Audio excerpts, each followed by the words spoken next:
சவுக்கு சங்கர் மீதான வழக்கு குறித்த விசாரணையில் உச்சநீதிமன்றம் 16 வழக்குகளை ரத்து செய்ய கோரி சவுக்கு சங்கர் தாக்கல் செய்த மனு தொடர்பாக 16 வழக்குகளையும் எப்படி இணைத்து விசாரிக்க முடியும் என்று கேள்வி எழுப்பியிருக்கிறது. தலைமை நீதிபதி கேள்வி எழுப்பியிருக்கிறார். முக்கிய செய்தியாக பார்த்துக் கொண்டிருக்கிறோம்.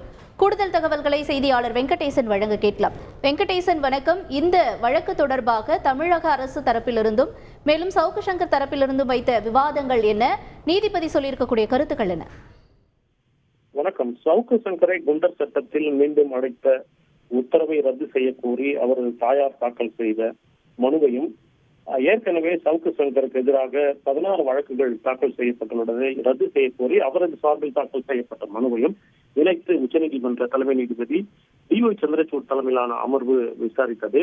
குறிப்பாக இந்த வழக்கில் சவுக்கு சங்கர் தாயாரின் சார்பில் தாக்கல் செய்த மனுவில் மனுதாரரின் மகன் சவுக்கு சங்கர் கடந்த மே 4ஆம் தேதி தொடங்கி சிறையில் அடைக்கப்பட்டுள்ளதாகவும், அவருக்கு எதிராக பதிவு செய்யப்பட்ட முதலாவது குண்டர் சட்ட வழக்கை சென்னை உயர்நீதிமன்றம் ரத்து செய்தது. 16 வழக்குகளையும் ரத்து செய்ய கோரி உச்சநீதிமன்றத்தில் மனு தாக்கல் செய்துள்ளதையும், விரைவில் விடுவிக்கப்படுவார் என தெரிந்து கொண்ட தமிழக அரசு அச்சமடைந்துள்ளதாகவும், சவுக்கு சங்கர் எப்படியாவது தொடர்ந்து சிறையில் அடைத்து வைத்திருக்க வேண்டும் என கருதி முதலாவது குண்டர் சட்ட வழக்கு ரத்து செய்யப்பட்ட 3 நாட்களுக்குள் போதைப் பொருள் குற்றவாளி என அடையாளப்படுத்தி 2வது குண்டர் சட்ட வழக்கில் கைது செய்துள்ளது.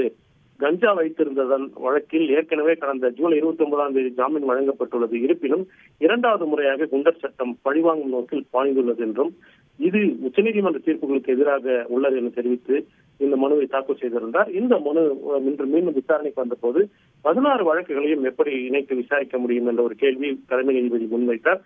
அப்போது 15 வழக்குகள் என்பது குறிப்பாக யூடியூப் சேனலுக்கு அளித்த பேட்டியின் அடிப்படையிலானது என சவுக்கு சங்கர் சார்பில் தெரிவிக்கப்பட்டது.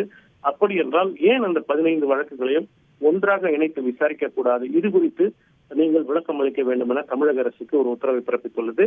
இதனிடையே குண்டர் சட்டத்தில் சவுக்கு சங்கரை 2வது முறையாக அடைத்த உத்தரவை ரத்து செய்ய கோரி அவரது தாயார் செய்த மனுவுக்கு பதிலளிக்க தமிழ்நாடு அரசுக்கு உத்தரவிட்டு விசாரணையை வரும் திங்கட்கிழமைக்கு தள்ளி வைத்துள்ளது. இந்த விசாரணையின் போது தமிழ்நாடு அரசு தொடர்ந்து குண்டர் சட்டத்தை தவறாக பயன்படுத்தி வருவதாகவும் ஒரு குற்றச்சாட்டை சவுக்கு சங்கர் சார்பில் உச்சநீதிமன்றத்தில் இன்று வாதமாக முன்வைக்கப்பட்டது. முழு விவரங்களுக்கு நன்றி வெங்கடேசன். செய்திகளை உடனுக்குடன் தெரிந்து கொள்ள உடனே சப்ஸ்கிரைப் பண்ணுங்க.